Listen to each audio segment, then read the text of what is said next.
maths microéconomie, contrainte budgétaire et optimum de l'utilité. Donc on va commencer par aborder la notion d'utilité. Et donc en microéconomie, on admet être capable de mesurer la satisfaction liée à une quantité déterminée de biens ou d'un panier de biens. On considère qu'un consommateur achète un bien parce que ça lui procure un certain degré de satisfaction. Et sur l'ensemble des consommations possibles, on peut définir une fonction d'utilité notée U.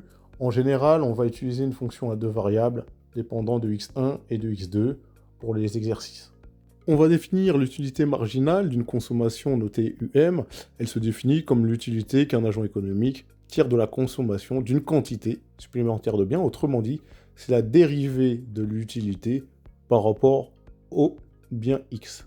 D'accord ? En général, comme on travaille évidemment avec un bien 1 et un bien 2, on définit deux utilités marginales, si on a une fonction à deux variables.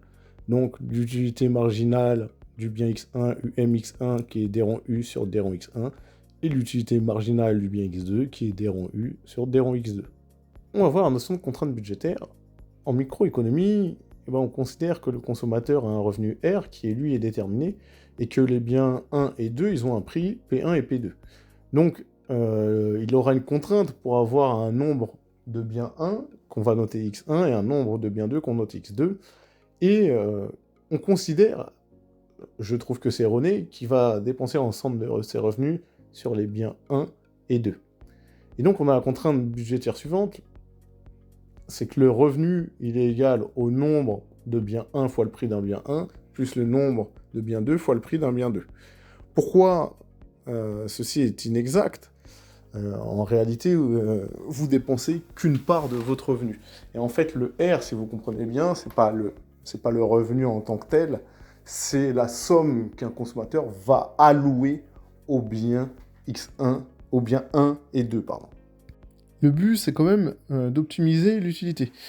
Et donc, sous la contrainte que R égale x1 P1 plus x2 P2, la contrainte elle est équivalente à dire que R moins x1 P1 moins x2 P2 égale 0. Il faut souvent mettre la contrainte avec du égal 0, vous verrez après pourquoi.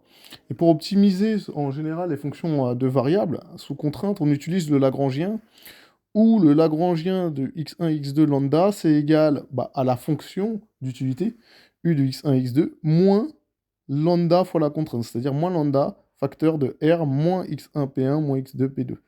Et pour optimiser, on cherche à annuler les dérivées partielles.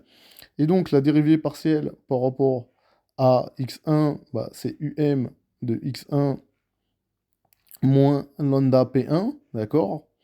Et ça nous donne que l'utilité marginale du bien 1 est égale à lambda P1. De même, on aura l'utilité marginale du bien 2 qui sera égale à lambda P2, et la contrainte de base, donc R moins x1 P1 moins x2 P2 égale 0. Ensuite, qu'est-ce que ça va nous donner ?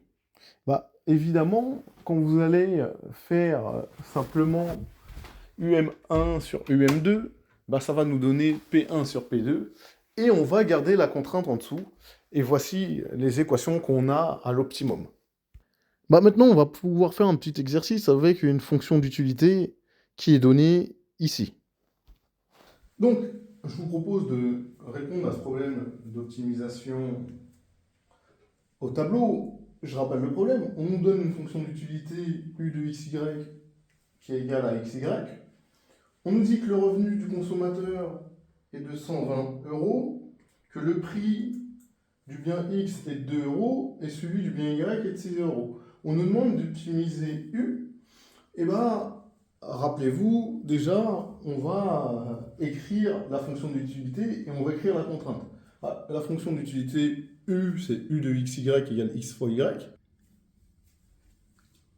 Et rappelez-vous, la contrainte, c'est le revenu qui est égal à x fois le prix de x plus y fois le prix de y.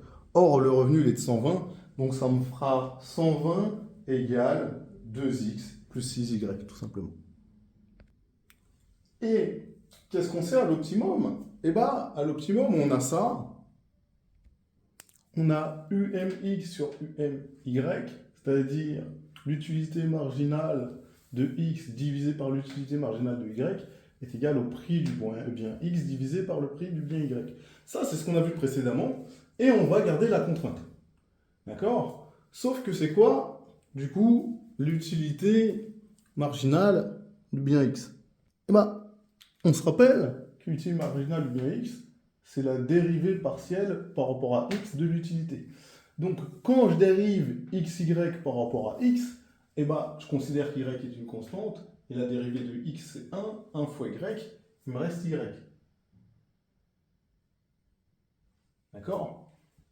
Et UMY, je vais faire la même chose. UMY, c'est d rond U sur d rond Y, c'est-à-dire que je dérive l'utilité par rapport à Y, mais quand je dérive XY par rapport à Y, ça me donne X, parce que la dérivée de Y, ça me donnera 1 fois X, X. Bah du coup, d'accord? Et évidemment, le prix de X, on a dit qu'il valait 2, et le prix de Y, on a dit qu'il valait 6. Du coup, là, au tableau, je vais transformer. C'était simplement pour les explications que j'écrivais. Bah, au tableau, je vais transformer. Ici, bah, je vais mettre 2 sur 6. Mais vous vous doutez que je ne vais pas le laisser comme ça. 2 sur 6, ça fait 1 tiers.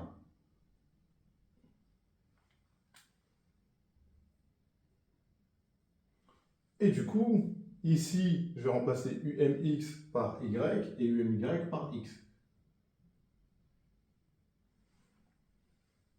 Ça veut dire que j'ai X sur... pardon. Y sur X qui est égal à 1 tiers. Ok? Tout simplement. Bon, on va poursuivre. Si j'ai Y sur X qui est égal à 1 tiers, bah, ça veut dire que X égale 3Y, d'accord? Produit en croix. X égale 3Y. D'accord? Donc ici, j'ai X qui égale à 3Y. Et en bas, bah, du coup, je vais remplacer X par 3Y. Donc ici, j'ai 2 fois 3Y, ça fait 6Y. Plus 6Y. Donc 120 égale 6Y plus 6Y. Bon, 6 plus 6, ça fait 12. Donc j'ai 120 égale 12Y.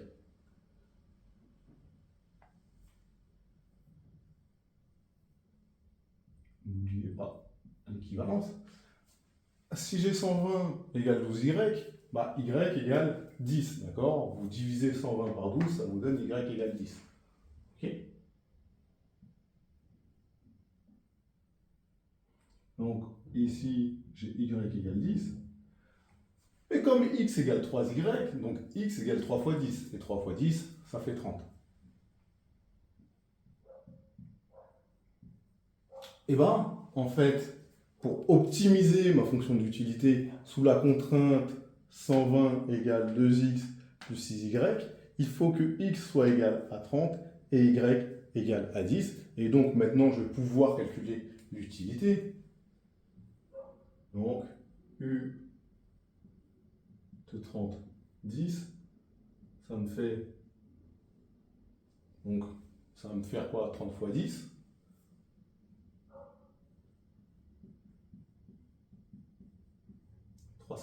Donc mon utilité est de 300 à l'optimum. Bah voilà, un exercice d'optimisation.